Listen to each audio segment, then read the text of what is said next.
노년의 가장 무서운 적은 돈도 건강도 아닙니다. 끝없이 쌓이는 스트레스입니다. 젊었을 때는 바쁘다는 이유로, 가족을 책임져야 한다는 이유로 내 감정을 무시하고 살아왔습니다. 하지만 이제는 다 놓아야 할 때입니다. 더 이상 불필요한 걱정과 스트레스에 시달리며 살아야 합니까? 이렇게 살아도 될까? 남들이 뭐라고 할까? 하면서 남들 눈치를 보고 자식은 잘 지내나? 돈은 모자라지 않을까? 같은 끝없는 걱정 속에서 또 하루를 보냅니다. 하지만 그런다고 뭐가 달라집니까? 오히려 내 몸과 마음만 병들 뿐입니다. 이제는 진짜 나를 위해 살아야 합니다. 더 이상 스트레스 받지 않고 남은 인생을 편하게 즐기는 법을 배워야 합니다. 지금부터 노년에 스트레스 없이 사는 7가지 방법을 알려드리겠습니다. 이 7가지만 실천하면 남은 인생이 훨씬 가벼워지고 행복해질 것입니다. 구독, 좋아요 부탁드립니다. 첫 번째, 남 신경 끄고 내 인생 즐기기입니다. 남들 눈치 보느라 평생을 참고 살아왔습니다. 젊었을 땐 저 사람이 나를 어떻게 볼까? 이렇게 하면 욕먹지 않을까? 하는 걱정에 내 하고 싶은 것도 못하고 남들 기준에 맞춰 살았습니다. 하지만 이제 와서 보니 어떻습니까? 그렇게 신경 썼던 사람들, 지금 다 어디 있습니까?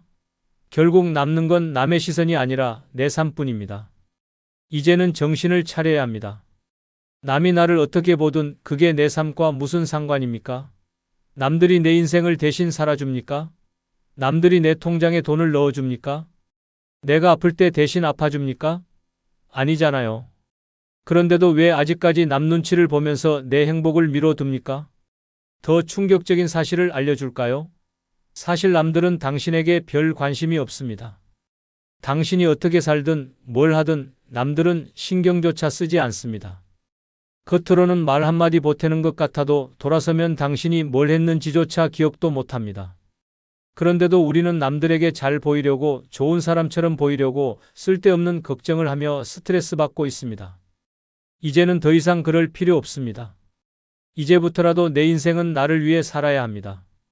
먹고 싶은 거 먹고, 하고 싶은 거 하고, 가고 싶은 곳 가고, 내 감정대로 살면 됩니다. 남들이 뭐라 하든 그건 그들의 문제지 내 문제가 아닙니다. 혹시라도 이렇게 살면 남들이 나를 이상하게 보지 않을까? 걱정이 든다면 다시 생각해 보세요. 그 남들이 당신의 노후를 책임져 줍니까? 아닙니다. 결국 마지막까지 당신을 책임질 사람은 오직 당신 자신뿐입니다. 세상에는 2가지 부류의 사람이 있습니다.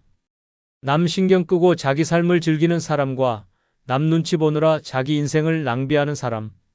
이제 어느 쪽에 설지 선택해야 합니다. 남들이 뭐라 하든 신경 끄고 오직 나를 위해 살아야 합니다. 그래야 인생이 즐겁고 노후가 행복해집니다. 더 늦기 전에 남 눈치 따위는 버리고 내 인생을 마음껏 즐기십시오. 그렇지 않으면 남 신경 쓰다가 인생 끝나는 날까지 후회만 남을 것입니다. 2번째는 싫은 사람과 억지로 관계 유지하지 않기입니다. 평생을 살면서 얼마나 많은 인간관계에 시달려 왔습니까? 직장에서는 상사 비위 맞추느라, 친척들 앞에서는 체면 차리느라, 친구 사이에서도 괜히 멀어질까 봐 눈치 보며 참아왔습니다. 하지만 이제 와서 솔직히 생각해 보세요. 그렇게 애써서 붙잡았던 인간관계 중 지금까지 남은 게 몇이나 됩니까? 이제는 정신 차려야 합니다. 싫은 사람과 억지로 관계를 유지할 필요가 전혀 없습니다. 만나기만 하면 기분 나쁜 말 하는 사람, 나를 무시하는 사람, 필요할 때만 연락하는 사람, 남과 비교하면서 은근히 깎아내리는 사람. 이런 사람들과 계속 관계를 유지해야 할 이유가 어디 있습니까? 더 무서운 건 그런 사람들은 내가 참고 맞춰주면 더 당연하게 여긴다는 것입니다. 내가 계속 받아주면 그들은 더 쉽게 나를 이용하고 나를 만만하게 봅니다. 결국 스트레스 받는 건 나뿐이고 그들은 나를 소모품처럼 다룹니다. 혹시라도 이렇게 끊어버리면 나중에 혼자 외롭지 않을까? 걱정이 된다면 단언컨대 전혀 그렇지 않습니다. 오히려 쓸데없는 인간관계를 정리하고 나면 마음이 편해지고 인생이 훨씬 가벼워집니다. 억지로 사람을 붙잡고 있으면 스트레스만 쌓이고 내 삶만 피곤해질 뿐입니다. 진짜 중요한 건 내 기분과 내 감정입니다. 관계를 유지하면서 불편하고 속이 상하고 짜증이 난다면 그것은 이미 끝난 관계입니다. 그런 관계를 억지로 붙들고 있을 필요가 없습니다. 이제부터라도 나를 소중히 대하는 사람, 나를 존중해주는 사람과만 함께 해야 합니다. 나를 피곤하게 만드는 사람들에게 더 이상 내 시간과 감정을 낭비하지 마세요. 싫은 사람에게 잘 보일 필요도 관계를 유지할 필요도 없습니다. 지금부터라도 싫은 사람과의 관계는 정리해야 합니다. 그래야 인생이 편해지고 노후가 행복해집니다. 더 늦기 전에 불필요한 인간관계는 과감하게 끊어버리십시오. 그렇지 않으면 남 신경 쓰다가 인생이 끝날 때까지 후회만 남을 것입니다. 세 번째는 자식 문제로 속 썩이지 않기입니다. 자식 걱정하느라 평생을 희생하며 살아왔습니다. 잘 먹이고 잘 입히고 좋은 교육시키려고 안 해본 고생이 없습니다. 우리 애만큼은 고생시키지 말아야지 하면서 내 몸이 부서져라 뒷바라지했습니다. 그런데 이제 와서 보니 어때요? 자식은 잘 살고 있는데 정작 내 삶은 온갖 걱정과 후회 속에서 무너져가고 있습니다. 이제는 정신을 차려야 합니다. 자식 문제로 속 썩이지 않는 것이 노후를 행복하게 사는 첫걸음입니다. 자식은 이미 다 컸고 자기 인생이 있습니다. 부모가 아무리 걱정해줘도 결국 자기 마음대로 삽니다. 그런데도 우리는 여전히 우리 애가 지금 힘들지 않을까? 이렇게 사는 게 맞나? 하면서 걱정을 합니다. 하지만 그 걱정, 자식에게 전혀 도움이 되지 않습니다. 오히려 내 건강만 망가지고 내 삶만 피폐해질 뿐입니다. 더 무서운 건 자식이 부모의 희생을 당연하게 여기기 시작한다는 것입니다. 처음에는 엄마, 아빠 너무 고마워요 라고 하지만 시간이 지나면 부모니까 해주는 거지라는 태도로 변합니다. 그러다 나중에 부모가 힘들어지면 우리도 사정이 어려워요 라는 차가운 말만 돌아옵니다. 혹시라도 자식이 힘든데 어떻게 신경 안 써?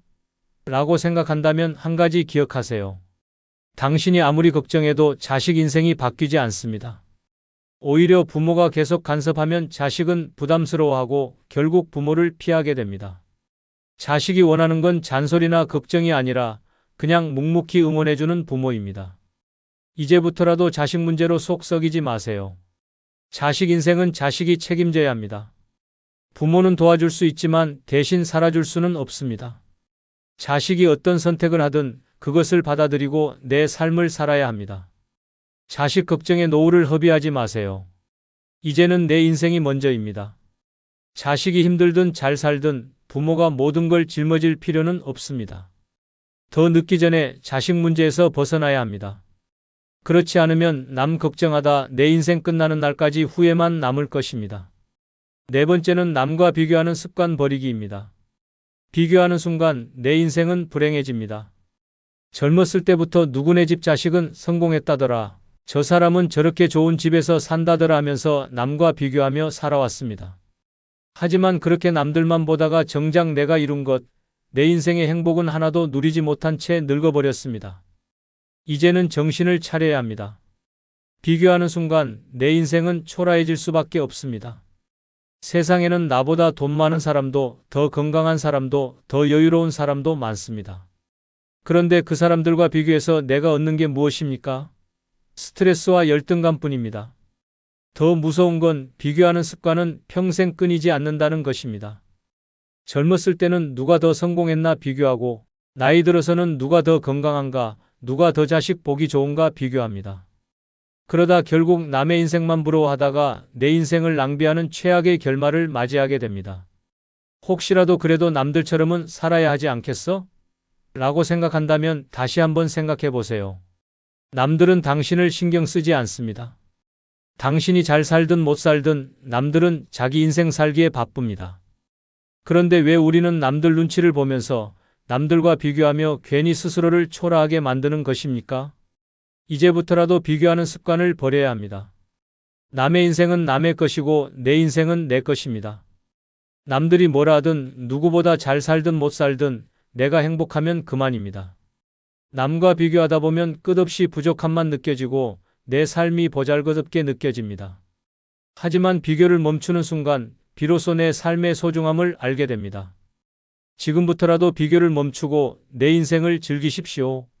그렇지 않으면 남들 부러워하다가 인생 끝나는 날까지 후회만 남을 것입니다. 다섯 번째는 과거의 후회에서 벗어나기입니다. 과거를 붙잡고 사는 순간 내 인생은 끝없는 후회의 늪에 빠집니다. 그때 그렇게 하지 말걸, 조금만 더 노력했으면 달라졌을까? 하는 후회 속에서 우리는 얼마나 많은 시간을 낭비했습니까? 하지만 냉정하게 말해서 아무리 후회해도 과거는 절대 바뀌지 않습니다. 이제는 정신을 차려야 합니다. 과거는 이미 지나갔고 다시 돌아오지 않습니다. 하지만 우리는 끊임없이 과거를 곱씹으며 스스로를 괴롭힙니다. 내가 그때 그 선택만 안 했어도 조금만 더 잘했으면 하면서 자책하지만 그 후회가 내 인생을 더 나아지게 합니까? 아닙니다. 오히려 현재를 망치고 미래를 어둡게 만들 뿐입니다. 더 무서운 건 후회하는 습관이 평생 지속된다는 것입니다. 젊었을 때는 더 좋은 직장을 가졌어야 했는데 그때 그 사람과 결혼하지 말 걸 같은 후회를 합니다. 나이가 들면 자식 키우는 걸 더 잘했어야 했는데 돈을 아껴둘 걸 하며 또 후회합니다. 그렇게 평생 후회만 하다 보면 결국 내 인생은 한 번도 행복한 적이 없는 삶이 되고 맙니다. 혹시라도 그때 다른 선택을 했으면 지금 더 나았을까?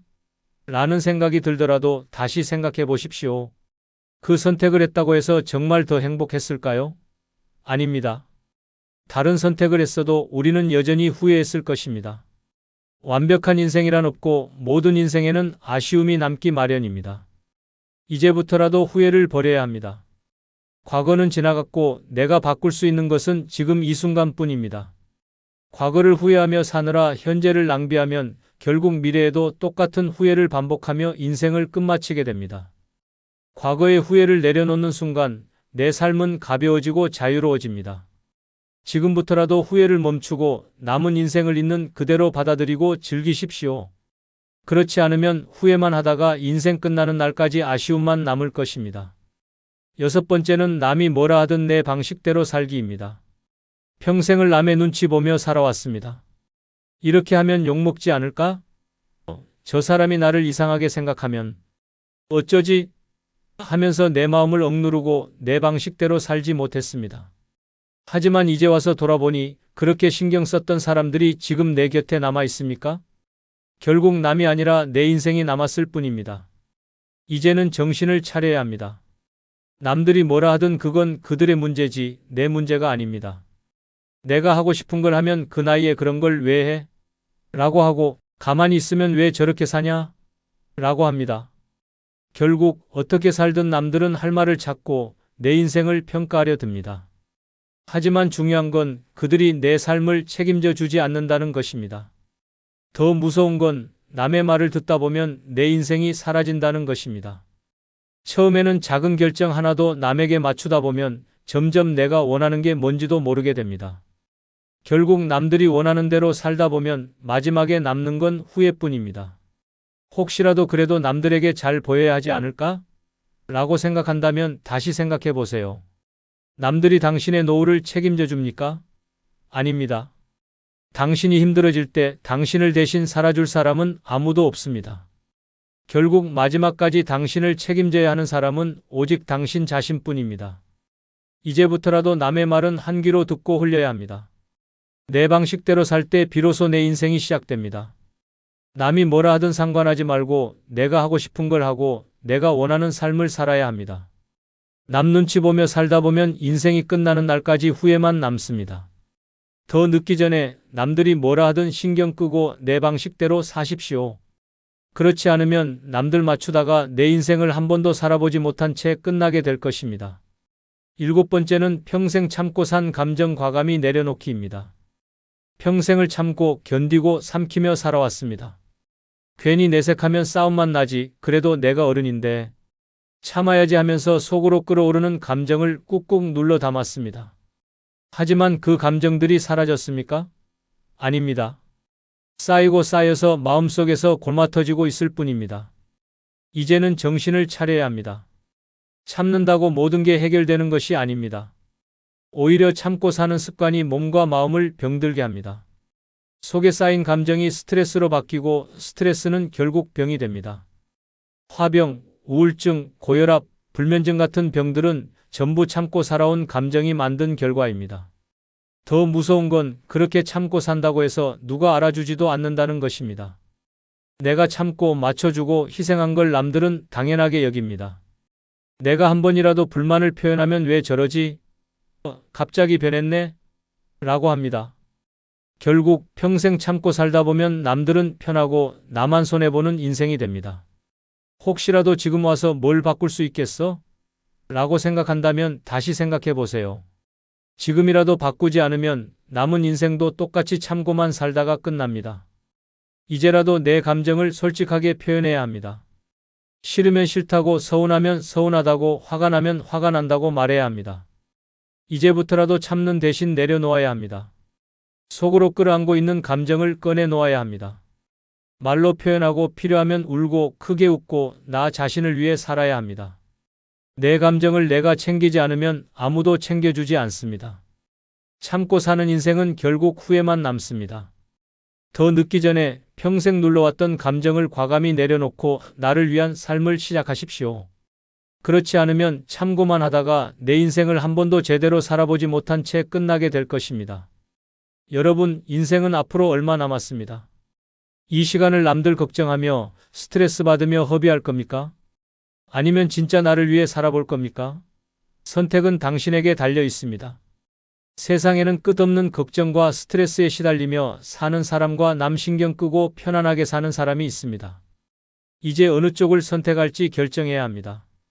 더 늦기 전에 불필요한 스트레스는 과감히 내려놓으십시오. 이제는 오직 나를 위해 살아야 합니다. 그렇지 않으면 걱정만 하다가 인생 끝나는 날까지 후회만 남을 것입니다. 구독, 좋아요 부탁드립니다. 감사합니다. 부모라면 누구나 바라는 것이 있습니다. 우리 가족은 평생 함께 할 거야. 하지만 현실은 다릅니다. 자식이 크면 클수록 점점 연락이 줄어들고 명절에 얼굴 보는 것도 어려워집니다. 결국 부모는 한탄합니다. 내가 널 어떻게 키웠는데 이럴 수가 있니? 하지만 자식 입장에서는 속이 터집니다. 엄마, 아빠가 대체 뭘 했는지 몰라서 그래요? 부모를 떠나는 자식들이 점점 많아지는 이유는 단순하지 않습니다. 부모를 미워해서도 가족을 버리고 싶어서도 아닙니다. 오히려 사랑하기 때문에 거리를 두려는 것입니다. 부모와의 관계가 힘들어질수록 자식은 나를 지키기 위해서라도 부모와 거리를 둬야 한다고 느낍니다. 그렇다면 왜 자식들은 부모에게서 멀어지려 할까요? 부모가 의도하지 않았더라도 자식이 답답함을 느끼는 순간들이 있습니다. 지금부터 자식이 부모를 떠나고 싶어지는 7가지 이유를 낱낱이 파헤쳐 보겠습니다. 혹시라도 우리 애는 안 그래? 라고 생각하고 있다면 조용히 자식의 표정을 한번 살펴보세요. 어쩌면 이미 탈출 계획을 세우고 있을지도 모릅니다. 먼저 구독, 좋아요 누르시면 시작하겠습니다. 첫 번째는 부모의 숨막히는 간섭과 통제입니다. 부모의 사랑은 때때로 지나친 간섭으로 변질됩니다. 자식이 무엇을 먹는지, 누구를 만나는지, 어떤 옷을 입는지까지 세세하게 간섭하며 자신의 뜻대로 움직이길 강요하는 부모가 있습니다. 처음에는 다 널 위해 하는 말이야 라며 선의로 포장하지만 시간이 지나면 그 모든 것이 자식을 올가매는 족쇄가 됩니다. 너 이 옷은 왜 입었니? 그런 친구는 만나지 마라. 취업은 그 회사가 아니고 이 회사로 해라. 이런 말들이 반복되면 자식은 점점 자신의 인생이 아니라 부모의 인형처럼 조종당하는 느낌을 받습니다. 부모가 원하는 대학, 부모가 원하는 직장, 부모가 원하는 배우자. 마치 자식의 삶이 아니라 부모의 인생을 대신 사는 듯한 기분이 들게 됩니다. 특히 결혼 문제에서는 부모의 간섭이 더욱 심해집니다. 저 사람은 집안이 별로다.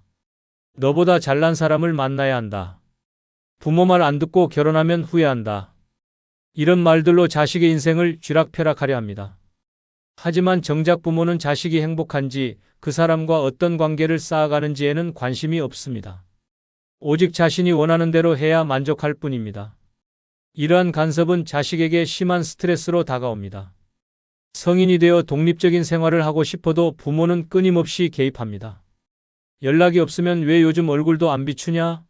며 서운함을 드러내고 연락을 하면 뭐 하고 사냐? 결혼은 언제 할 거냐? 돈은 얼마나 모았냐? 같은 질문으로 압박합니다. 마치 감시당하는 느낌이 들게 만드는 것입니다. 더욱 큰 문제는 부모가 이런 간섭을 사랑이라고 착각한다는 점입니다. 다 너 잘되라고 그러는 거야. 라는 말을 방패 삼아 자식의 인생을 통제하려 합니다. 하지만 자식이 원하는 건 부모의 승인이 아니라 이해입니다. 자신의 선택을 존중해주고 잘못된 선택을 해도 그 길을 걸을 수 있도록 지켜봐 주는 것이 진정한 사랑입니다. 이런 환경에서 자란 자식은 결국 부모에게서 멀어지고 싶어집니다. 통제받지 않는 자유로운 공간을 원하게 됩니다. 부모가 간섭하면 할수록 자식은 도망치고 싶어지는 것입니다. 그러다 보니 부모와의 연락을 피하고 독립을 꿈꾸고 나중에는 거리를 두며 점점 관계가 멀어지게 됩니다. 부모가 자식을 떠나보내고 싶지 않다면 사랑을 핑계로 간섭하는 것이 아니라 믿고 기다려주는 태도가 필요합니다. 이렇게 해야 한다는 말을 멈추고 넌 어떻게 하고 싶니? 라고 물어보는 것, 그것이 자식을 부모 곁에 머물게 하는 방법입니다. 두 번째는 절대 변하지 않는 부모입니다. 사람은 나이가 들면서 변화해야 합니다. 하지만 어떤 부모들은 나는 원래 이런 사람이야 라며 자신을 절대 바꾸려 하지 않습니다. 시대가 변하고 세상이 달라져도 오직 자기 방식만이 옳다고 고집을 부립니다. 그리고 자식이 그것을 받아들이지 않으면 요즘 애들은 부모 말도 안 듣는다. 내가 살아보니까 다 안다. 넌 아직 철이 덜 들었어. 라며 무조건 자식을 틀린 사람으로 몰아갑니다. 이런 부모들은 대화가 통하지 않습니다. 자식이 논리적으로 설명하고 설득하려 해도 듣고 이해하려 하지 않습니다. 어디서 감히 말대꾸야? 부모 말이면 그냥 따라야지. 라며 자식의 의견을 무시합니다. 심지어 자식이 나이가 들어 경제적으로 독립을 했더라도 여전히 자신이 윗사람이고 자식은 아랫사람이라는 태도를 버리지 않습니다. 부모라는 이유만으로 무조건적인 복종을 요구합니다. 특히 사과를 모르는 부모들이 많습니다. 부모도 실수를 할 수 있고 잘못된 말을 할 수도 있습니다. 하지만 절대 인정하지 않습니다. 부모가 다 너 잘되라고 한 말이야. 내가 언제 그랬다고 그래? 내가 예민해서 그런 거야. 라며 오히려 자식을 탓합니다. 심지어 자식이 어릴 때 받은 상처를 이야기해도 그건 다 널 위해서 그런 거야. 너도 나중에 부모 돼 보면 알 거다. 라며 회피합니다. 부모가 변하지 않으면 자식은 점점 대화할 의지를 잃어버립니다. 어떤 이야기를 해도 결국 부모의 방식대로 끝나고 자신의 감정이나 생각은 존중받지 못한다는 걸 깨닫게 됩니다. 그래서 점점 부모와 거리를 두게 되고 결국엔 대화 자체를 포기하게 됩니다. 처음에는 죄책감이 들지만 시간이 지나면 오히려 그게 마음이 편하다는 걸 깨닫게 됩니다. 또한 이런 부모들은 자식의 변화를 받아들이지 않습니다. 자식이 성장하고 가치관이 바뀌고 새로운 삶을 개척하려 하면 넌 왜 옛날 같지가 않니? 라며 서운해합니다. 자식이 독립적으로 생각하고 행동하려 하면 마치 그것이 배신이라도 되는 것처럼 반응합니다. 심지어 자식이 자기 방식대로 성공을 해도 그렇게 안 해도 됐을 텐데 괜히 힘들게 살았다. 라며 비꼬기까지 합니다. 이런 부모 밑에서 자란 자식들은 결국 부모에게서 벗어나야만 자기 자신으로 살 수 있다는 걸 깨닫게 됩니다. 부모가 바뀌지 않는다면 자식이 바뀌어야 합니다. 그리고 많은 경우 그 변화는 부모와의 거리두기로 이어지게 됩니다. 부모가 자식과 가까운 관계를 유지하고 싶다면 먼저 변화해야 합니다. 시대가 변하고 사람도 변한다는 걸 인정해야 합니다. 부모가 항상 옳다가 아니라 나도 틀릴 수 있다 라고 인정할 때 자식은 부모를 떠나지 않습니다. 세 번째는 끝없는 비교와 비난입니다. 자식의 자존감을 짓밟는 가장 확실한 방법은 비교와 비난을 반복하는 것입니다. 너는 왜 내 친구만큼 못하냐? 옆집 누구는 벌써 집도 사고 결혼도 했는데 넌 대체 뭐하냐? 내 사촌은 대기업 다니고 부모한테 용돈도 주는데 넌 부모 등골만 빼먹는다. 이런 말들은 자식의 마음을 갈갈이 찢어 놓습니다. 부모는 이런 말을 자극을 주려고 하는 것이라고 변명합니다. 하지만 현실은 다릅니다. 자식에게 동기를 부여하는 것이 아니라 자식의 자존감을 짓밟고 주눅 들게 만드는 것입니다.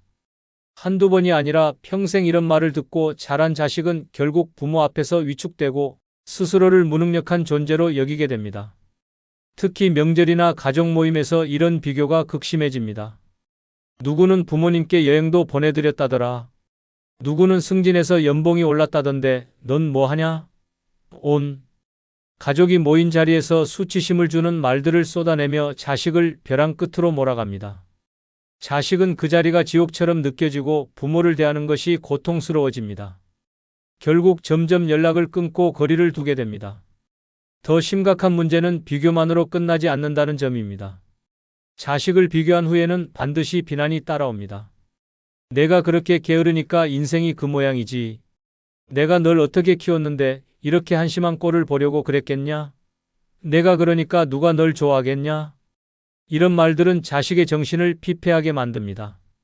부모가 던지는 말 한마디 한마디가 자식의 마음속 깊이 상처로 남아 평생을 따라다니게 됩니다. 비교와 비난이 계속되면 자식은 결국 두 가지 선택을 합니다.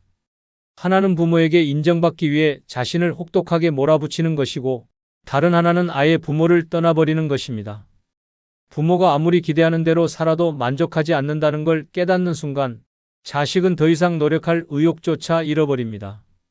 그리고 부모에게서 벗어나야만 자신의 마음을 지킬 수 있음을 깨닫습니다. 자식을 떠나보내고 싶지 않다면 비교와 비난을 멈춰야 합니다.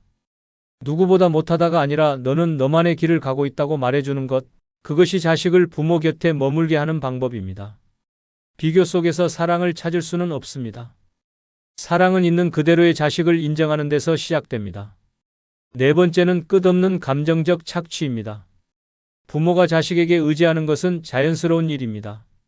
하지만 그 의지가 감정적인 착취로 변질되면 자식은 부모와 거리를 두고 싶어집니다. 나는 내가 없으면 못 살아.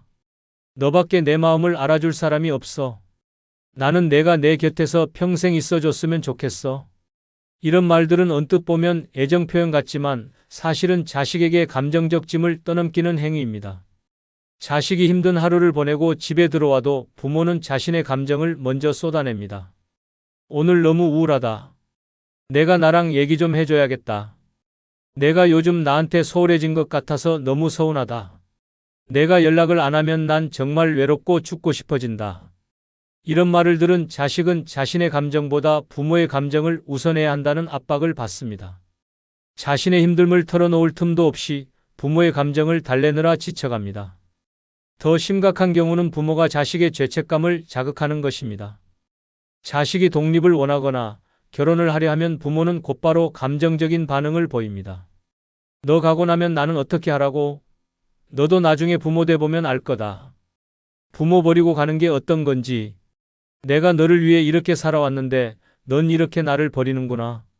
마치 자식이 부모를 떠나려는 것이 도덕적 죄악인 것처럼 몰아세우며 온갖 서운함과 눈물을 동원합니다. 이러한 감정적 착취는 자식에게 엄청난 부담이 됩니다. 부모의 기분을 맞추기 위해 자신의 감정을 억누르고 부모가 불행해질까봐 자신의 행복을 포기해야 한다는 생각이 들게 만듭니다. 하지만 그런 희생이 계속되면 결국 자식은 지쳐버리고 부모와 거리를 두는 것이 유일한 탈출구라고 느끼게 됩니다. 감정적 착취를 하는 부모의 가장 큰 문제는 스스로 이를 인식하지 못한다는 점입니다. 나는 그냥 내가 옆에 있어 주길 바라는 것뿐이야. 부모 자식 간에 이런 건 당연한 거 아니냐? 라는 식으로 자신의 행동을 정당화합니다. 하지만 자식은 부모의 감정 쓰레기통이 아닙니다. 누구나 자기 감정을 돌볼 권리가 있으며 자식이라고 해서 부모의 감정을 평생 책임져야 할 의무는 없습니다. 결국 이런 부모 밑에서 자란 자식은 스스로를 지키기 위해 부모를 떠나게 됩니다. 처음에는 죄책감에 시달리지만 시간이 지나면서 자유로움을 느끼게 됩니다. 그리고 깨닫습니다. 부모가 원하는 만큼 감정을 맞춰주고 희생한다고 해서 부모가 완전히 행복해지는 것은 아니라는 것을, 부모가 자식을 떠나보내고 싶지 않다면 감정의 무게를 자식에게 떠넘기지 말아야 합니다. 부모도 자신의 감정을 스스로 다룰 줄 알아야 하며 자식이 행복할 수 있도록 스스로를 돌볼 책임이 있습니다. 나는 내가 곁에 있어줬으면 좋겠어가 아니라 넌 내 삶을 살아도 괜찮아. 나는 내 행복을 스스로 찾을게라고 말할 때 자식은 부모를 떠나고 싶지 않게 됩니다. 다섯 번째는 부모의 다양한 부정적 에너지입니다. 살면서 힘든 일이 없을 수는 없습니다. 하지만 어떤 부모들은 자신의 불행과 불만을 끊임없이 자식에게 쏟아냅니다. 세상은 믿을 놈 하나 없다. 나는 이렇게 고생만 하다가 늙어버렸다. 사는 게 다 무슨 소용이냐. 이런 말들을 하루에도 몇 번씩 듣는다면 자식은 점점 숨이 막혀옵니다. 부모와 대화를 할 때마다 나오는 것은 불평과 한탄뿐입니다. 요즘 애들은 버릇이 없다. 정치는 엉망이고 세상은 갈수록 나빠진다. 돈 없는 사람은 그냥 죽으라는 거다. 이런 부정적인 말들을 듣고 있으면 자식은 점점 지쳐갑니다. 처음에는 부모의 감정을 이해하려 노력하지만 시간이 지나면 부모를 만나는 것 자체가 부담이 됩니다. 특히 부모가 자신의 삶에 대한 후회를 자식에게 쏟아낼 때 자식은 더 깊은 무력감을 느낍니다. 내가 너 낳지만 않았어도 이렇게 힘들진 않았을 거야. 나는 내 아버지 어머니 만나서 내 인생 망쳤다. 너 키우느라 내 젊은 시절은 다 날아갔다. 이런 말들은 자식에게 씻을 수 없는 상처를 남깁니다.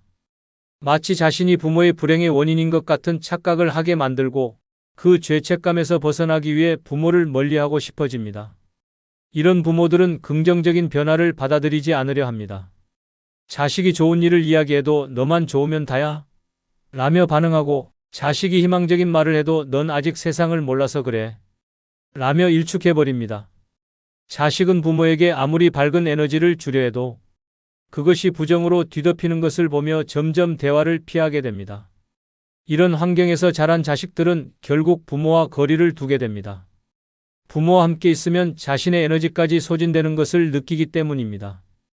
부모가 불행을 이야기할 때마다 그 감정을 받아줘야 하는 부담이 커지고 그 무게에서 벗어나기 위해 점점 연락을 줄이고 방문을 미루고 결국엔 부모를 피하게 됩니다.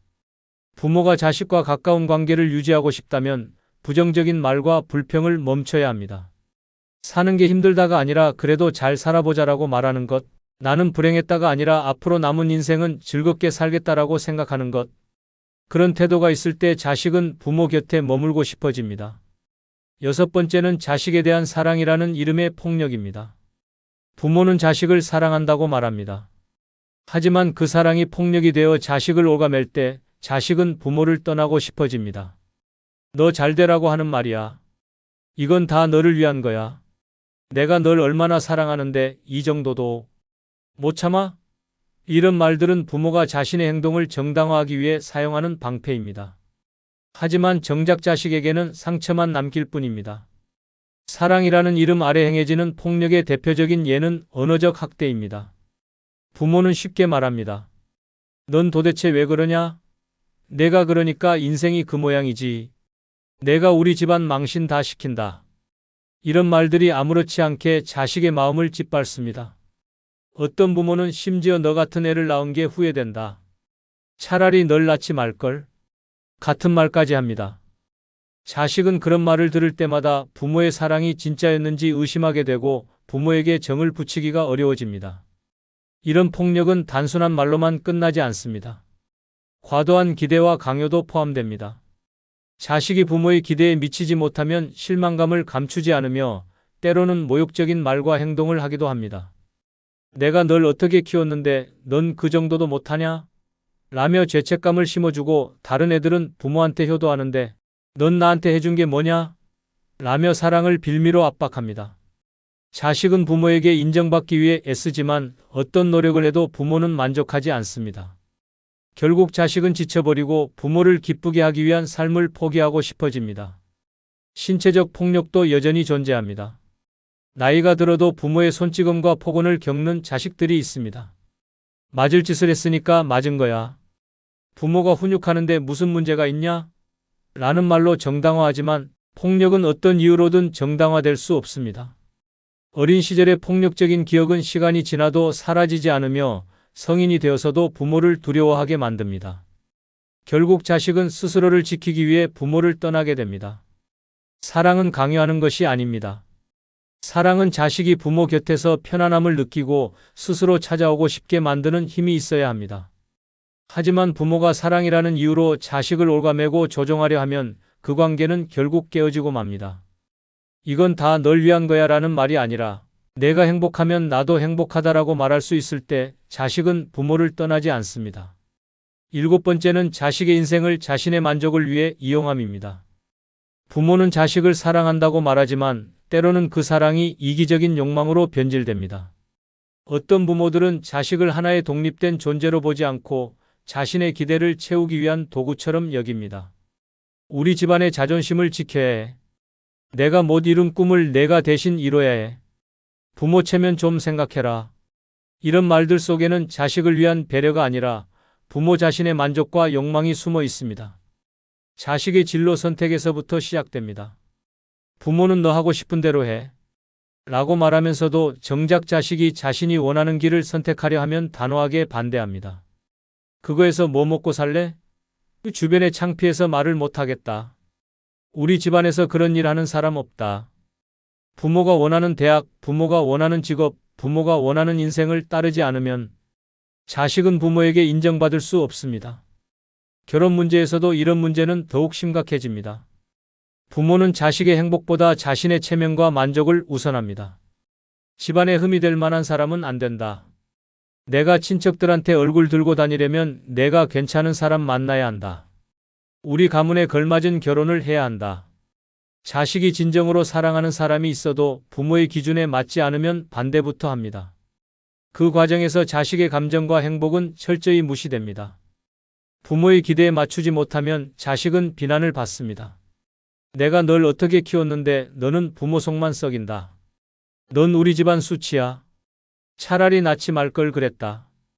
부모는 자식이 자신의 기대에 부응하지 않으면 마치 큰 죄를 지은 것처럼 몰아세웁니다. 부모가 원하는 대로 살지 않으면 사랑받을 자격이 없다는 듯한 태도를 보입니다. 심지어 부모의 노후까지 자식이 책임져야 한다고 생각하는 경우도 많습니다. 우리는 널 위해 평생을 희생했으니 이제는 내가 갚아야지. 부모가 힘든데 자식이 외면하면 되겠냐?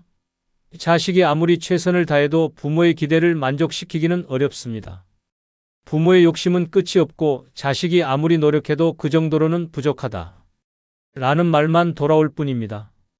이런 부모 밑에서 자란 자식은 결국 부모와 거리를 두게 됩니다.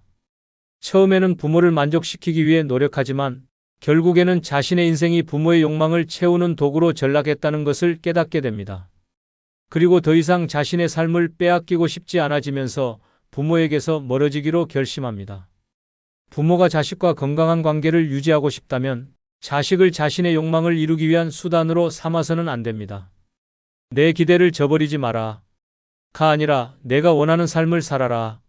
라고 말해줄 때 자식은 부모를 떠나고 싶지 않게 됩니다. 사실 자식들은 부모를 미워하지 않습니다. 다만 부모가 자신을 이해하지 않는다고 느끼는 순간 지쳐버릴 뿐입니다. 자식이 평생 곁에 머물기를 바란다면 부모도 변해야 합니다. 내가 널 위해 이렇게 희생했는데 라는 말 대신 내가 행복했으면 좋겠다.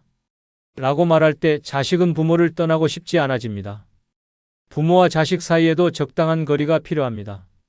너무 멀어져서 남처럼 지내는 것도 슬프지만 너무 가까워서 숨이 막히는 것도 고통입니다. 가장 좋은 관계는 서로를 존중하며 언제든 돌아올 수 있는 관계입니다. 자식이 멀어지는 이유를 이해하고 조금씩 변화해 간다면 어느 날 자식이 먼저 연락해 올지도 모릅니다. 엄마, 아빠, 같이 밥 먹어요. 다시 한번 좋아요, 구독 부탁드립니다. 감사합니다. 혹시 요즘 부쩍 외롭다고 느끼지는 않습니까? 노년이 되면 외로움이 조용히 스며듭니다. 젊었을 때는 가족과 일에 치여 외로움을 느낄 틈조차 없었지만 나이가 들수록 주변은 점점 더 조용해지고 연락 오던 사람들은 뜸해지며 문득 거울을 보면 혼자가 된 자신을 발견하게 됩니다. 그 순간 깊고도 처절한 외로움이 시작됩니다. 문제는 대부분의 사람들이 이 외로움을 해결하는 방법을 모른다는 것입니다. 자식에게 의지하려 하고 친구에게 기대려 하지만 결국 남는 것은 더 깊어진 허무함 뿐입니다. 외로움은 누군가가 해결해 주는 것이 아니라 스스로 깨부셔야 합니다. 지금부터 한 번도 생각해 보지 못한 노년의 외로움을 없애는 뜻밖의 방법 7가지를 알려드리겠습니다. 외롭고 쓸쓸한 노년을 보내고 싶지 않다면 이 내용을 끝까지 보시기 바랍니다. 구독, 좋아요 누르시면 시작하겠습니다. 첫 번째는 익숙한 인간관계를 버려라입니다. 노년이 외로운 가장 큰 이유는 익숙한 인간관계에 매달리기 때문입니다. 평생을 함께해온 가족, 오랜 친구, 가까운 이웃과의 관계가 외로움을 해소해 줄 것 같지만 오히려 정반대일 수도 있습니다. 사람들은 변하고 상황도 달라집니다. 하지만 우리는 변하지 않는 관계를 유지하려 애쓰고 결국 그 안에서 더 깊은 외로움을 느끼게 됩니다. 자식들에게 의지하려 하지만 자식들은 이미 각자의 삶이 있습니다. 젊었을 때는 부모를 찾던 자식들도 나이가 들수록 바빠지고 결국 부모는 뒤로 밀려나게 됩니다. 명절이나 특별한 날이 아니면 연락조차 오지 않는 경우가 많아집니다. 그런데도 부모는 자식에게 집착하며 기대를 버리지 못합니다. 그 기대는 실망으로 바뀌고 그 실망은 더 깊은 외로움으로 이어집니다. 결국 가족이라는 이름이 오히려 외로움을 가중시키는 역설적인 상황이 만들어지는 것입니다. 오랜 친구들도 마찬가지입니다. 젊었을 때는 함께 시간을 보내며 우정을 나눴지만 노년이 되면 친구들도 각자의 삶을 살아갑니다. 어떤 친구는 건강이 나빠지고 어떤 친구는 가족을 돌보느라 바빠지며 어떤 친구는 연락조차 두절됩니다. 하지만 사람들은 이 관계를 놓지 못하고 예전처럼 가까워질 수 있을 것이라는 착각에 빠집니다. 그러나 현실은 냉정합니다. 함께했던 시간들이 많을수록 상대가 멀어지는 순간 더 큰 외로움을 느끼게 됩니다. 그렇다면 해결책은 무엇일까요? 익숙한 인간관계를 과감히 정리하는 것입니다. 더 이상 나를 찾지 않는 자식에게 집착하지 마십시오. 연락이 없는 친구를 그리워하며 시간을 낭비하지 마십시오. 오히려 새로운 사람들과 새로운 관계를 만들 때 외로움이 사라지는 기적이 일어납니다. 지금까지 살아온 관계가 전부가 아닙니다. 노년에도 새로운 인연은 얼마든지 만들어질 수 있습니다. 동호회, 봉사활동, 문화센터, 여행 모임 등에는 나와 같은 외로움을 느끼는 사람들이 가득합니다. 중요한 것은 과거의 인간관계를 붙잡고 있기보다 미래의 관계를 만들어가는 것입니다. 익숙한 관계를 버린다는 것은 단절이 아니라 새로운 삶을 위한 시작입니다. 노년의 외로움에서 벗어나고 싶다면 지금까지 매달려왔던 인간관계를 돌아보십시오. 그리고 과감히 내려놓으십시오. 그때부터 진짜 외로움이 사라지기 시작합니다. 두 번째는 돈을 써라, 아낌없이 써라입니다. 노년의 외로움을 해결하는 가장 강력한 방법 중 하나는 돈을 제대로 쓰는 것입니다. 평생을 아끼고 모으며 살아왔지만 이제는 그 돈을 나를 위해 과감하게 써야 할 때입니다. 노년이 외로운 이유는 단순히 사람이 없어서가 아니라 내가 나 자신을 방치했기 때문입니다. 내 기분을 좋게 만들고 내 삶을 풍요롭게 하는데 돈을 쓰지 않으니 하루하루가 무료하고 쓸쓸해지는 것입니다. 많은 사람들이 혹시 모를 미래를 위해라며 돈을 아껴둡니다. 하지만 과연 그 미래가 언제 올까요?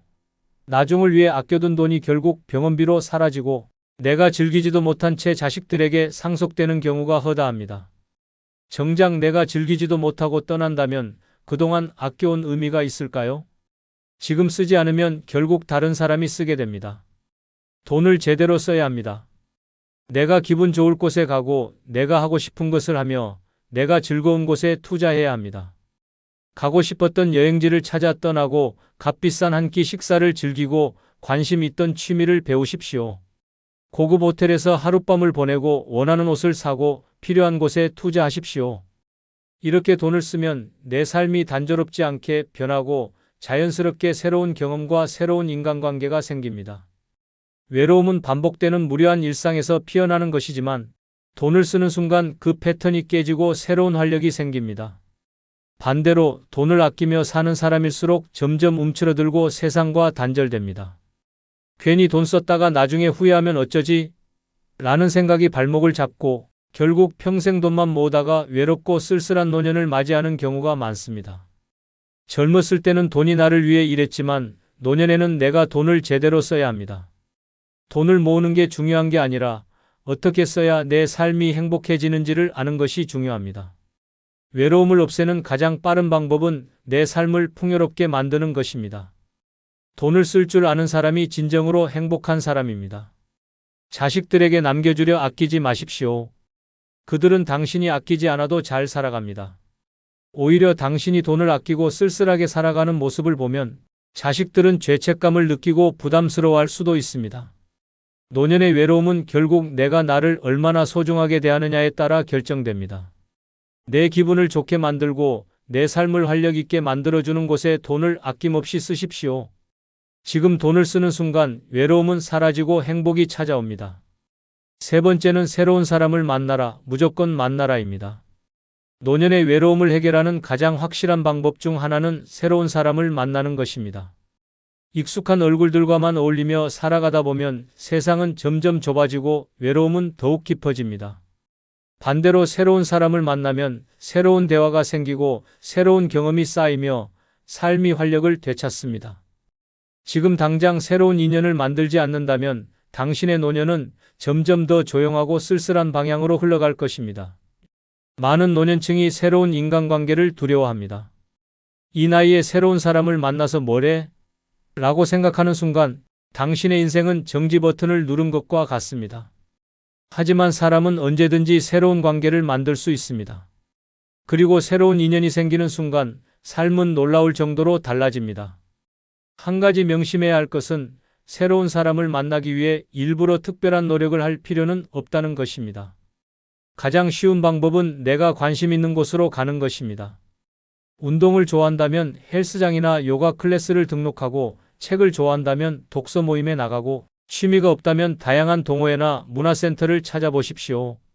중요한 것은 일단 발을 들여놓는 것입니다. 한 번만 가보면 생각보다 쉬운 일이라는 걸 깨닫게 될 것입니다. 또한 새로운 사람을 만나는 것이 꼭 동년배일 필요는 없습니다. 젊은 세대와도 교류할 수 있습니다.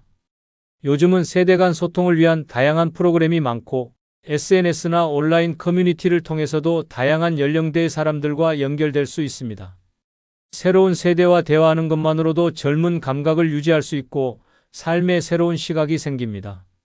가장 위험한 것은 나는 혼자가 편해라는 착각에 빠지는 것입니다. 혼자가 편한 것이 아니라 단순히 새로운 관계를 만들 용기가 부족한 것입니다. 하지만 인간은 본질적으로 사회적 동물이며 관계가 단절될수록 외로움은 점점 커집니다. 혼자가 편하다고 말하는 사람도 막상 새로운 인연이 생기면 왜 진작 이렇게 하지 않았을까? 라고 후회하는 경우가 많습니다. 외로움을 피하려면 무조건 새로운 사람을 만나야 합니다.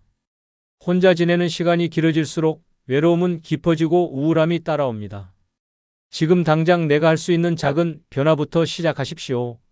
새로운 사람을 만나고 새로운 관계를 만들고 새로운 세상에 발을 들여놓으십시오.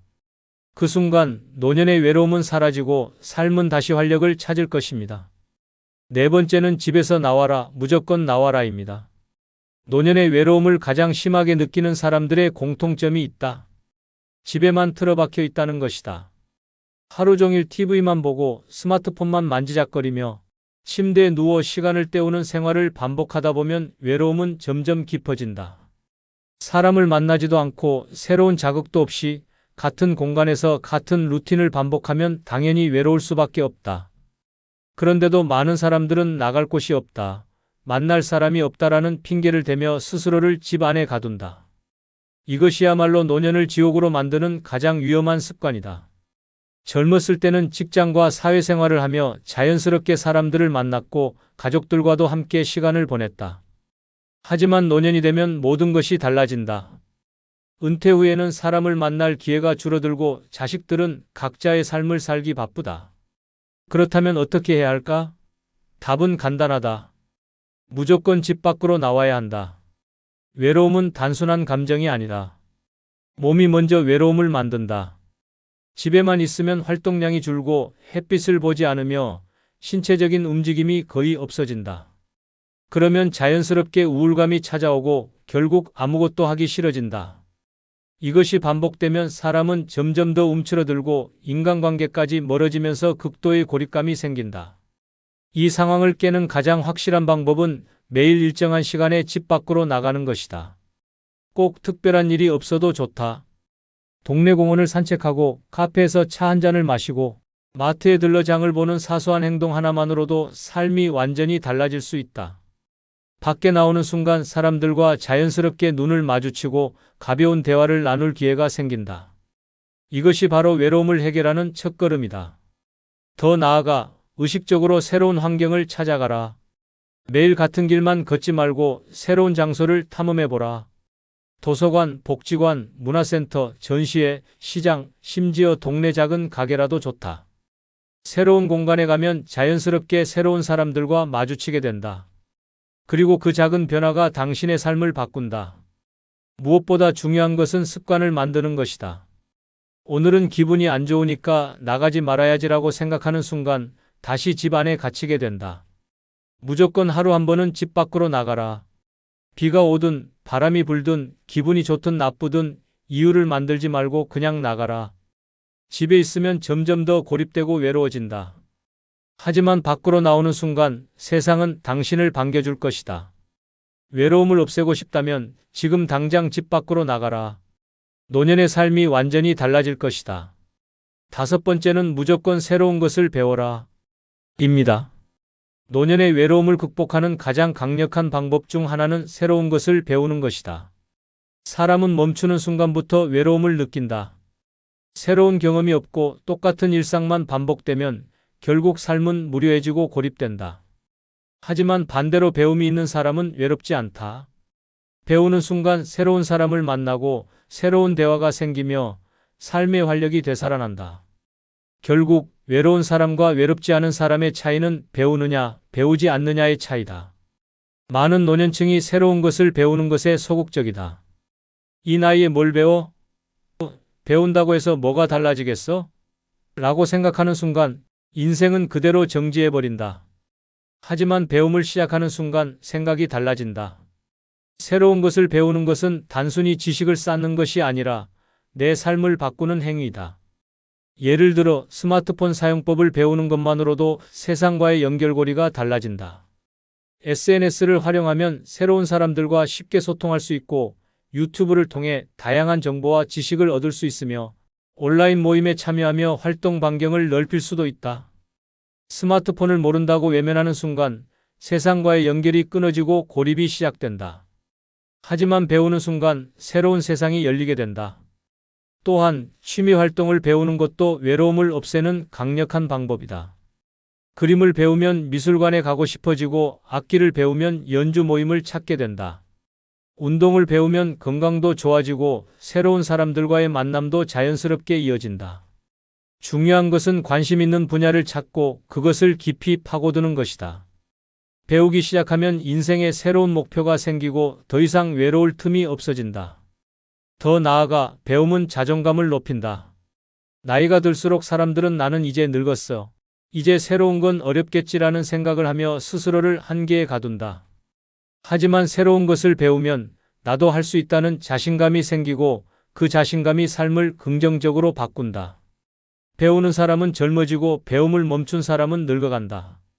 외로움을 극복하는 방법은 멀리 있지 않다. 새로운 것을 배우면 새로운 사람을 만나고 새로운 목표가 생기며 새로운 삶이 시작된다. 배움을 멈추는 순간 외로움이 시작되지만 배우는 순간 외로움은 사라진다. 지금 당장 배우고 싶은 것을 찾아 시작해보라. 그 순간 당신의 노년은 완전히 달라질 것이다. 여섯 번째는 절대 도움받으려 하지 마라. 오히려 베풀어라. 입니다. 노년의 외로운 가장 큰 이유 중 하나는 받는 것에 익숙해져 있기 때문이다. 우리는 젊었을 때부터 누군가에게 기대고 누군가가 나를 챙겨주기를 바라는 삶을 살아왔다. 하지만 노년에는 이 방식이 통하지 않는다. 자식들이 예전처럼 부모를 챙기지 않고 친구들도 각자의 삶을 살기 바쁘다. 하지만 우리는 여전히 누군가가 나를 신경 써 주길 바라며 기대가 무너질 때마다 더 깊은 외로움에 빠진다. 외로움을 극복하는 강력한 방법은 단 하나다. 기대하지 말고 오히려 베푸는 사람이 되어라. 누군가에게 도움을 받으려 할수록 사람들은 나를 피한다. 하지만 반대로 내가 먼저 베풀고 나누기 시작하면 사람들은 나를 찾게 된다. 결국 외로운 사람과 외롭지 않은 사람의 차이는 받으려 하느냐, 주려 하느냐의 차이다. 한번 생각해보라. 주변에서 나 힘드니까 좀 도와줘. 왜 연락 안 해? 라고 말하는 사람과 도움이 필요하면 언제든 말해. 이거 내가 좋아할 것 같아서 준비했어 라고 말하는 사람 중 누가 더 매력적인가? 사람들은 도움을 요청하는 사람보다 도움을 주는 사람에게 더 끌리게 되어 있다. 도움을 주는 사람에게는 자연스럽게 사람들이 모이고 결국 그는 외로움을 느낄 틈이 없다. 노년에 베푼다는 것은 절대 거창한 일이 아니다. 작은 일부터 시작하면 된다. 길에서 만난 사람에게 따뜻한 인사를 건네고 옆집 이웃에게 작은 선물을 전하고 어려운 사람에게 손을 내밀어라.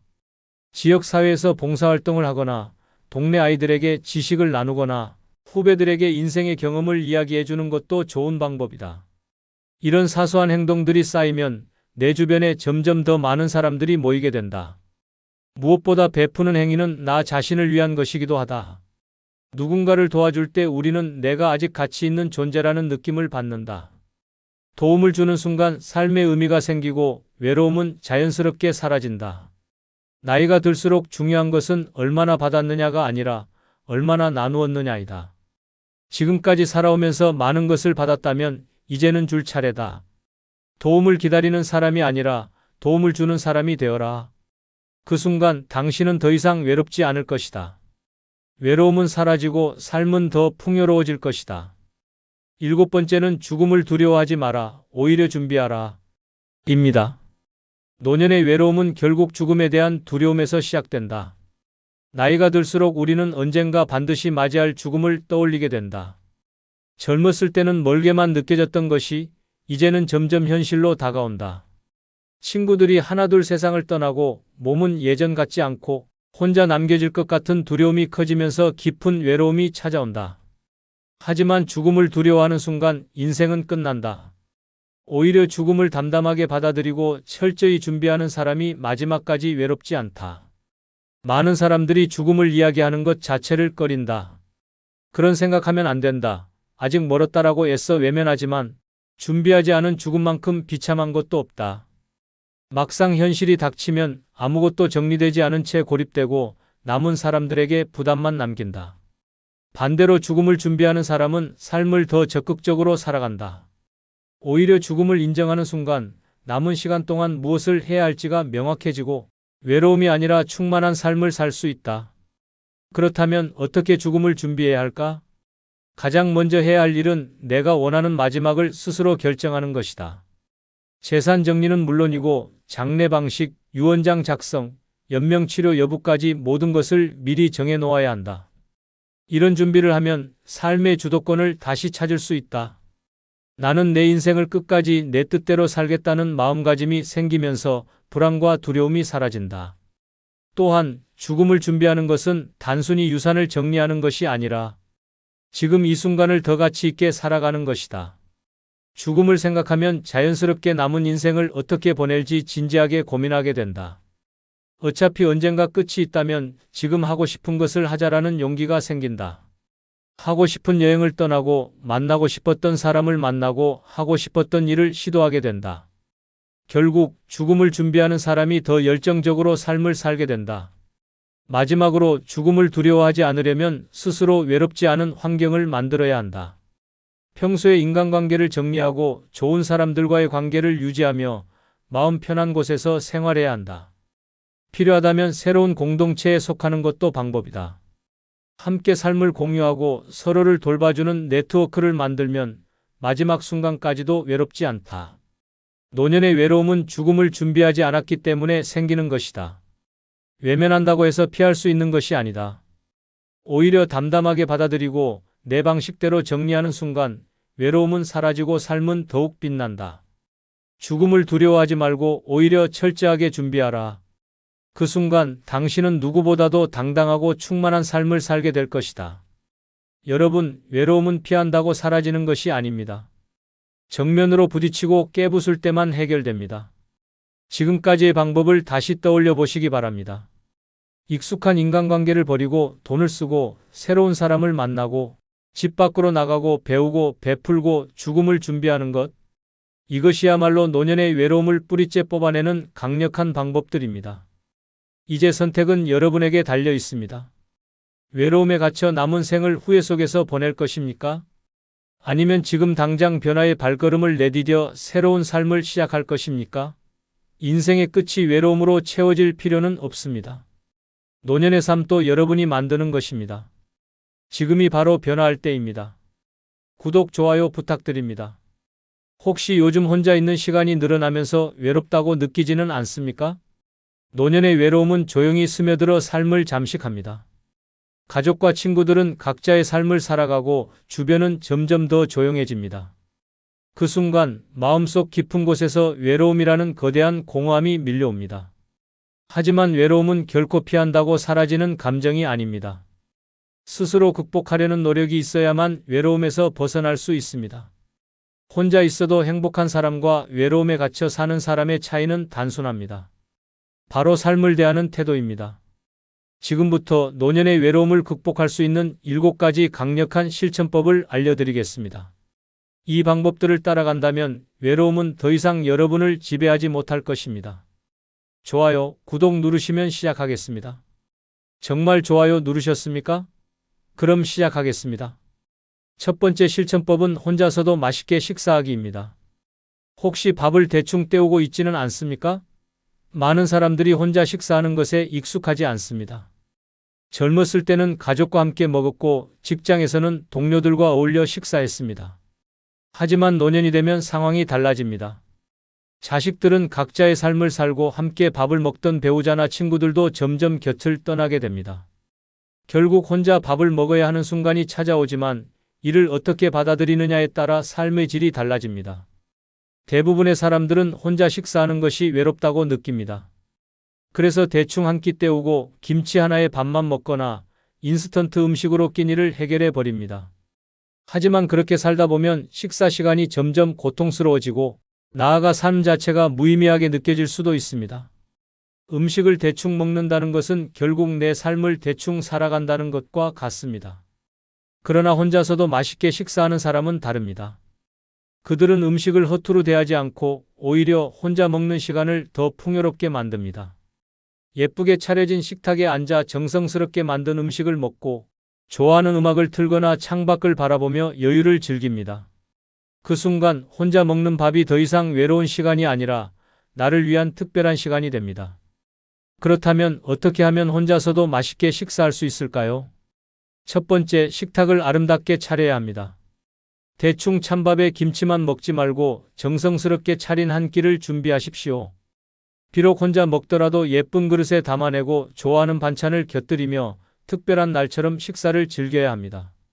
나를 대접하는 시간으로 식사를 대해야 합니다. 두 번째, 새로운 음식을 시도해 보십시오. 평생 같은 음식만 먹어왔다면 이제는 새로운 요리에 도전해 보십시오. 새로운 맛을 경험하는 것만으로도 삶에 활력이 생깁니다. 요리하는 과정 자체가 즐거운 취미가 될 수도 있으며 직접 만든 음식을 맛보는 순간 작은 성취감이 외로움을 밀어낼 것입니다. 세 번째, 좋은 장소에서 혼밥을 즐기십시오. 꼭 집에서만 식사할 필요는 없습니다. 가끔은 분위기 좋은 식당에서 혼자만의 만찬을 즐겨보십시오. 처음에는 어색할 수도 있지만 한번 경험해보면 혼자라도 이렇게 좋은 시간을 보낼 수 있구나라는 새로운 깨달음을 얻게 될 것입니다. 혼자 먹는 밥을 소홀히 하면 결국 내 삶도 소홀히 하게 됩니다. 하지만 혼자서도 맛있게 식사하는 법을 알게 되면 외로움은 더 이상 식탁의 손님이 되지 못합니다. 오늘부터라도 나를 위한 특별한 한 끼를 준비해 보십시오. 그 순간 혼밥은 더 이상 쓸쓸한 시간이 아니라 가장 행복한 시간이 될 것입니다. 두 번째 실천법은 돈을 쌓아두지 말고 나를 위해 쓰기입니다. 돈을 평생 아끼고 모으기만 하면서 정작 자신을 위해 쓰지 않는 사람들이 많습니다. 노년이 되면 더욱 그렇습니다. 혹시 모를 미래를 위해 자식들에게 남겨주기 위해 괜히 낭비했다가 후회할까봐 돈을 꼭 쥐고만 있는 경우가 많습니다. 하지만 그렇게 돈을 쌓아두기만 한다면 결국 내 인생은 돈을 위해 희생하는 삶이 되고 정작 나를 위한 행복은 사라지게 됩니다. 돈은 내가 살아있는 동안 나를 위해 쓰일 때 가장 큰 가치를 가집니다. 평생을 아끼고 희생하며 살아왔다면 이제는 그 돈을 나를 기쁘게 하고 나를 즐겁게 하는 데 사용해야 합니다. 단순히 은행에 쌓아둔 숫자는 아무런 의미가 없습니다. 하지만 그 돈으로 새로운 경험을 하고 원하는 것을 누리며 삶을 즐긴다면 그것이야말로 진정한 부의 가치입니다. 노년이 되어 가장 많이 하는 후회 중 하나는 좀 더 나를 위해 돈을 쓸 거리라는 사실을 알고 있습니까? 많은 사람들이 평생을 아끼며 살다가 결국 병원비로 모든 돈을 쓰거나 자식들에게 남겨주고 세상을 떠납니다. 그렇게 평생 희생하며 살다가 정작 내가 행복할 시간도 없이 떠난다면 과연 그것이 현명한 삶일까요? 돈을 쓰지 않으면 오히려 돈이 나를 지배하게 됩니다. 아끼는 데 집중할수록 돈에 대한 불안은 더욱 커지고 점점 돈을 쓰는 것이 두려워집니다. 하지만 반대로 돈을 제대로 쓰기 시작하면 삶이 훨씬 즐거워지고 경제적 불안에서도 해방될 수 있습니다. 노년에는 작은 사치가 필요합니다. 평생을 아끼기만 했다면 이제는 나에게 선물을 줄 차례입니다. 값비싼 외식을 해보거나 가고 싶었던 여행을 떠나거나 오래전부터 갖고 싶었던 물건을 사보십시오. 이런 작은 사치가 삶의 질을 높이고 외로움을 극복하는 데도 큰 도움이 됩니다. 건강을 위한 투자도 망설이지 말아야 합니다. 건강검진을 받고 좋은 음식을 먹고 내 몸을 위해 돈을 써야 합니다. 돈을 아끼다가 건강을 잃으면 결국 병원비로 몇 배를 더 쓰게 됩니다. 내 몸을 돌보는 것이야말로 최고의 투자입니다. 돈을 어디에 쓰느냐에 따라 삶의 만족도가 달라집니다. 물건을 사는 것보다 경험을 사는 것이 노년에는 더욱 의미가 큽니다. 새로운 것을 배우고 여행을 떠나고 좋은 공연을 보는 등 내 인생을 더욱 풍요롭게 만들어줄 경험들에 돈을 써야 합니다. 돈은 남기려고 있는 것이 아닙니다. 살아있는 동안 나를 위해 써야 하는 것입니다. 지금부터라도 돈을 움켜쥐지 말고 나를 위해 제대로 써보십시오. 그 순간 외로움 대신 기쁨이 찾아올 것입니다. 세 번째 실천법은 사람을 기다리지 말고 내가 먼저 다가가기입니다. 혹시 누군가 먼저 연락해 주길 기다리고 있지는 않습니까? 노년의 외로움은 사람을 기다리는 순간부터 시작됩니다. 자식이 먼저 찾아오길 기다리고 친구가 먼저 연락해 주길 기다리고 누군가 나에게 말을 걸어주길 기다리다 보면 결국 혼자 남게 됩니다. 기다리는 사람은 점점 외로워지고 먼저 다가가는 사람은 새로운 관계를 만들어 갑니다. 젊었을 때는 직장, 학교, 사회생활을 통해 자연스럽게 사람들을 만날 기회가 많았습니다. 하지만 나이가 들수록 새로운 인간관계를 형성하는 것이 어려워집니다. 기존의 친구들은 바쁘거나 멀어지고 자식들은 각자의 삶을 살아가느라 부모를 신경 쓰지 못합니다.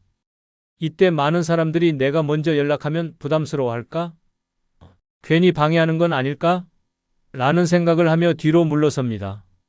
하지만 이것이야말로 더 깊은 외로움을 만드는 가장 큰 실수입니다. 사람은 누구나 외로움을 느낍니다. 나만 누군가를 그리워하는 것이 아니라 상대방도 마찬가지입니다. 그러나 누군가 먼저 연락해 주길 기다리는 순간 두 사람은 영원히 멀어질 수밖에 없습니다. 생각날 때 주저하지 말고 먼저 연락하십시오. 단 한 통의 전화, 한 번의 짧은 문자로 관계가 다시 이어질 수 있습니다. 또한 새로운 사람들과 관계를 만들기 위해서는 내가 먼저 다가가는 용기가 필요합니다. 모임이나 행사에서 가만히 앉아 누군가 다가오길 기다리면 아무 일도 일어나지 않습니다. 하지만 내가 먼저 말을 걸고 관심을 표현하면 예상하지 못했던 좋은 인연이 만들어질 수 있습니다. 안녕하세요. 어디에서 오셨어요? 이런 모임 자주 오세요? 같은 사소한 한마디가 관계의 시작이 될 수 있습니다. 특히 나이가 들수록 인간관계에서 자존심을 버려야 합니다. 젊었을 때는 내가 연락하지 않아도 주변에서 먼저 찾아와 주었지만 노년에는 상황이 다릅니다. 왜 내가 먼저 연락해? 라고 생각하는 순간 점점 더 고립될 뿐입니다. 먼저 다가가는 사람이 결국 더 많은 인연을 얻고 더 행복한 삶을 살게 됩니다. 인간관계는 기다리는 것이 아니라 스스로 만들어가는 것입니다. 누군가 먼저 다가오길 바라지 마십시오. 지금 떠오르는 사람에게 먼저 연락하고 새로운 사람들에게 적극적으로 다가가 보십시오. 그 순간 외로움은 사라지고 따뜻한 관계가 다시 시작될 것입니다. 네 번째 실천법은 남을 부러워하지 말고 내 삶을 사랑하기입니다. 혹시 다른 사람들과 나를 비교하며 불행하다고 느끼지는 않습니까? 노년의 외로움을 느끼는 가장 큰 이유 중 하나는 비교하는 마음입니다. 젊었을 때는 바쁘게 살다 보니 비교할 틈도 없었지만 나이가 들수록 주변을 더 많이 보게 됩니다. 친구들은 손주들과 여행을 다니고 자식들이 찾아와 함께 시간을 보내고 어떤 사람은 재혼해서 행복해 보이기까지 합니다. 그 모습을 보면서 나는 왜 이렇게 외로울까? 나는 왜 저렇게 살지 못할까? 라는 생각이 들기 시작합니다. 하지만 이런 비교는 아무 의미 없는 독입니다. 다른 사람의 삶은 겉으로 보이는 모습일 뿐 그들이 진짜 행복한지 어떤 고민을 안고 있는지는 알 수 없습니다. 행복해 보이는 사람도 속으로는 외로울 수 있고 화목해 보이는 가족도 갈등을 겪고 있을 수 있습니다. 남의 삶을 부러워하는 순간 내 삶은 점점 초라해지고 외로움은 더 깊어질 뿐입니다. 노년의 가장 중요한 것은 내 삶을 사랑하는 것입니다. 내 삶을 부정하면 할수록 외로움은 커지고 내 삶을 긍정할수록 외로움은 사라집니다. 남과 비교하지 않고 오직 나에게 집중하는 것이 진정한 행복으로 가는 길입니다. 그러기 위해서는 내가 가진 것에 집중해야 합니다. 건강이 있다면 그것만으로도 감사할 일입니다. 내 집이 있고 내가 먹고 싶은 것을 먹을 수 있고 내 시간을 자유롭게 쓸 수 있다는 것 자체가 얼마나 큰 행복입니까? 반면 많은 돈을 가지고 있어도 건강을 잃고 병원에서 시간을 보내는 사람도 많고 가족이 많아도 끊임없는 갈등에 시달리는 사람도 많습니다. 행복은 절대 남과 비교해서 찾을 수 있는 것이 아닙니다. 내 안에서 찾아야 합니다. 또한 다른 사람의 삶을 부러워하는 대신 내 삶을 더 가치 있게 만드는 데 집중해야 합니다. 새로운 취미를 시작하고 가고 싶었던 곳에 여행을 떠나고 배우고 싶었던 것을 배우십시오. 남의 인생을 부러워하며 시간을 보내는 것이 아니라 내 인생을 더 멋지게 만들어 나가는 것이 외로움을 없애는 가장 확실한 방법입니다. 외로움은 비교에서 시작됩니다. 남과 비교하면 내가 부족해 보이지만 내 삶을 사랑하면 부족한 것이 아니라 충분하다는 것을 깨닫게 됩니다. 지금부터라도 남을 부러워하지 말고 오직 나만을 위해 살기 시작하십시오. 그 순간 외로움은 더 이상 나를 괴롭히지 못할 것입니다. 5번째 실천법은 가까운 곳이라도 자주 여행 다니기입니다. 혹시 요즘 집과 동네를 벗어나 본 적이 언제입니까? 노년의 외로움은 늘 같은 공간에서 같은 일상을 반복할 때 가장 깊어집니다.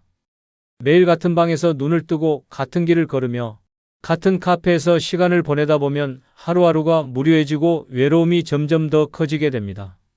하지만 가까운 곳이라도 여행을 떠나는 순간 이 지루한 일상이 깨지고 새로운 활력이 생깁니다. 여행은 단순히 장소를 이동하는 것이 아닙니다. 익숙한 환경을 벗어나 새로운 공기를 마시는 것만으로도 우리의 마음은 달라집니다. 여행을 떠나면 자연스럽게 새로운 사람들과 눈을 마주치고 새로운 풍경을 보고 새로운 경험을 하게 됩니다. 그 과정에서 삶에 대한 흥미가 다시 살아나고 외로움이 사라지는 기적이 일어납니다. 나이가 들어서 여행이 부담스럽다라고 생각하는 분들도 많을 것입니다. 하지만 여행은 반드시 멀리 떠나야 하는 것이 아닙니다. 집에서 1시간 거리의 바닷가, 가까운 산, 근처의 전통시장이나 문화유적지라도 충분합니다. 중요한 것은 낯선 환경에서 새로운 공기를 마시는 것입니다. 그 순간 뇌는 자극을 받으며 신선한 기분을 느끼게 되고 마음속의 외로움이 자연스럽게 줄어듭니다. 혼자 떠나는 것이 두렵다면 여행 모임을 찾아보는 것도 좋은 방법입니다. 요즘은 노년층을 위한 소규모 여행 모임이 많으며 인터넷이나 동네 커뮤니티에서 쉽게 정보를 찾을 수 있습니다. 함께 떠나는 여행은 새로운 인연을 만들 기회가 되고 여행지에서의 대화와 경험이 평소보다 훨씬 풍성해집니다. 새로운 사람과의 만남은 외로움을 줄이는 최고의 방법 중 하나입니다. 또한 여행을 다니다 보면 자연스럽게 몸을 더 많이 움직이게 됩니다. 여행을 위해 걸어다니고 새로운 장소를 탐험하는 것 자체가 훌륭한 운동이 됩니다. 건강을 위해 운동을 억지로 하려고 하면 부담스럽지만 여행을 하면서 자연스럽게 활동량이 늘어나면 오히려 즐겁게 건강을 챙길 수 있습니다. 가장 위험한 생각은 집이 제일 편하다며 여행을 미루는 것입니다. 처음에는 집이 편하다고 생각할지 몰라도 시간이 지나면 그 편안함이 곧 고립이 되고 외로움이 됩니다. 반면 한 번이라도 여행을 떠나 본 사람은 다시 가고 싶다는 생각이 듭니다. 새로운 환경에서 얻는 신선한 자극이 다시 삶을 살아갈 힘을 주기 때문입니다. 외로움을 극복하는 가장 쉬운 방법은 발걸음을 옮기는 것입니다. 가까운 곳이라도 좋습니다. 새로운 공간에서 새로운 기분을 느끼고 새로운 만남을 경험해 보십시오. 그 순간 외로움은 더 이상 여러분을 붙잡지 못할 것입니다. 6번째 실천법은 자신만의 힐링 플레이스를 찾아두기입니다. 혹시 외롭거나 답답할 때 무작정 집에만 있지는 않습니까? 노년의 외로움은 늘 같은 공간에 머물러 있을 때 더 깊어집니다. 매일 같은 방에서 TV를 보고 같은 의자에 앉아 스마트폰을 만지작거리며 시간을 보내다 보면 점점 더 지치고 무기력해집니다. 하지만 이런 단조로운 일상을 깨뜨리는 방법이 있습니다. 바로 자신만의 힐링 플레이스를 찾아두는 것입니다. 힐링 플레이스란 내 마음이 편안해지고 외로움이 사라지는 나만의 특별한 공간입니다. 누구에게나 그런 공간이 있습니다. 어떤 사람에게는 동네 공원의 벤치가 될 수도 있고 어떤 사람에게는 작은 도서관의 한 구석이 될 수도 있습니다. 중요한 것은 그곳에 가면 복잡한 생각이 정리되고 마음이 안정되는 장소를 찾는 것입니다. 많은 사람들이 외로움을 느낄 때 그 감정을 없애기 위해 무언가를 해야 한다고 생각합니다. 사람을 만나야 하고 대화를 해야 하고 새로운 활동을 해야 한다고 강박을 가지기도 합니다. 하지만 때로는 그저 조용한 공간에서 혼자만의 시간을 가지는 것만으로도 외로움이 사라질 수 있습니다. 그렇다면 어떻게 자신만의 힐링 플레이스를 찾을 수 있을까요? 첫 번째, 자연 속에서 나만의 공간을 만들어야 합니다. 인간은 본능적으로 자연 속에 있을 때 마음이 편안해집니다. 가까운 공원, 강가, 산책로, 바닷가 등 내가 쉽게 갈 수 있는 자연 속 공간을 찾아보십시오. 거기에서 차 한 잔을 마시며 책을 읽거나 멍하니 풍경을 바라보는 것만으로도 삶의 무게가 가벼워질 것입니다. 두 번째, 나에게 특별한 의미가 있는 장소를 떠올려야 합니다. 젊었을 때 자주 가던 카페, 추억이 담긴 작은 골목, 어릴 적 다니던 도서관 등 내 인생의 한 부분을 차지했던 장소를 다시 찾아보는 것도 좋은 방법입니다. 그 공간에 가면 잊고 지냈던 소중한 기억들이 떠오르고 자연스럽게 마음이 따뜻해질 것입니다. 세 번째, 의미 있는 활동을 할 수 있는 공간을 만들어야 합니다. 동네 문화센터, 미술관, 북카페, 조용한 사찰 등 내가 온전히 나에게 집중할 수 있는 공간을 찾아보십시오. 그곳에서 독서를 하거나 글을 쓰거나 명상을 하면서 내면의 평온을 찾는 시간을 가지는 것이 중요합니다. 노년의 외로움은 단순히 사람이 없어서가 아니라 내 마음을 편안하게 해줄 공간이 없어서 생기는 경우가 많습니다. 집에만 갇혀 있으면 점점 더 우울해지고 스스로 고립될 수밖에 없습니다. 하지만 나만의 힐링 플레이스를 찾아두면 외로움을 느낄 때마다 그곳으로 가서 다시 에너지를 충전할 수 있습니다. 지금 당장 나를 편안하게 해줄 공간을 찾아보십시오. 그곳이 바로 외로움에서 벗어날 수 있는 최고의 안식처가 될 것입니다. 일곱 번째 실천법은 평생 배우는 자세로 새로운 것에 도전하기입니다. 혹시 요즘 마지막으로 새로운 것을 배운 게 언제입니까? 많은 사람들이 나이가 들수록 배우는 것을 멈춥니다. 하지만 배움을 멈추는 순간 삶도 멈추게 됩니다. 새로운 것을 배우지 않으면 생각이 굳어지고 세상과의 연결이 끊어지며 결국 더 깊은 외로움 속에 갇히게 됩니다. 반대로 끊임없이 배우고 새로운 도전에 나서는 사람은 나이가 들어도 생기가 넘치고 외로움을 느낄 틈조차 없습니다. 배움은 젊은 사람들만의 것이 아닙니다. 오히려 노년이 될수록 더욱 적극적으로 배우고 성장해야 합니다. 배우는 순간 우리의 뇌는 끊임없이 자극을 받으며 젊음을 유지합니다. 새로운 언어를 배우면 사고력이 향상되고 악기를 배우면 감각이 깨어나며 운동을 배우면 몸이 활력을 되찾습니다. 즉, 배움은 단순한 지식 습득이 아니라 삶을 활기차게 만드는 강력한 도구입니다. 새로운 도전에 대한 두려움이 가장 큰 장애물입니다. 내가 이 나이에 뭘 배우겠어? 이제 와서 해봐야 무슨 소용이야 라는 생각이 들 수 있습니다. 하지만 나이를 핑계로 배우기를 포기하는 순간 삶의 재미도 함께 사라집니다. 나이는 배움의 걸림돌이 아니라 오히려 더 배워야 할 이유가 됩니다. 배우는 사람과 배우지 않는 사람의 차이는 하루 이틀 사이에는 드러나지 않지만 몇 년이 지나면 완전히 다른 삶을 살게 됩니다. 새로운 것을 배운다는 것은 거창한 일이 아닙니다. 가까운 문화센터에서 요리나 미술을 배울 수도 있고 스마트폰을 활용해 온라인 강의를 들을 수도 있습니다. 독서를 통해 간접적으로 경험을 쌓는 것도 하나의 배움이며 새로운 운동을 시작하는 것도 몸으로 익히는 배움입니다. 중요한 것은 나는 아직 배울 것이 많다는 마음가짐을 가지는 것입니다. 배움을 통해 얻을 수 있는 또 다른 중요한 것은 새로운 인간관계입니다. 배우는 과정에서 자연스럽게 같은 관심사를 가진 사람들과 연결됩니다. 새로운 도전이 새로운 만남을 만들고 새로운 만남이 외로움을 없애줍니다. 같은 취미를 공유하는 사람들과의 대화는 즐겁고 배움 속에서 자연스럽게 형성된 관계는 억지스럽지 않아 오래 지속됩니다. 노년에 외로운 사람과 외롭지 않은 사람의 가장 큰 차이는 얼마나 새로운 것에 도전하는가입니다.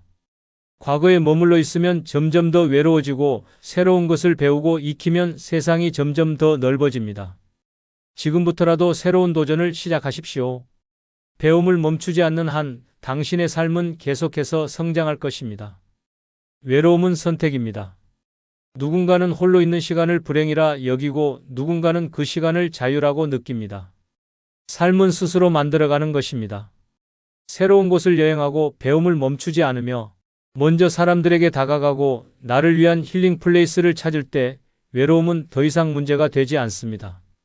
지금도 외로움 속에서 벗어나지 못하고 있다면 그대로 방치하지 마십시오. 외로움은 가만히 있다고 해결되지 않습니다. 지금 당장 변해야 합니다. 혼자가 두려운 것이 아니라 혼자를 견디지 못하는 것이 두려운 것입니다. 오늘부터라도 외로움을 극복하는 실천을 시작하십시오. 그 순간 여러분의 노년은 완전히 달라질 것입니다. 끝으로 구독, 좋아요 눌러주세요. 감사합니다.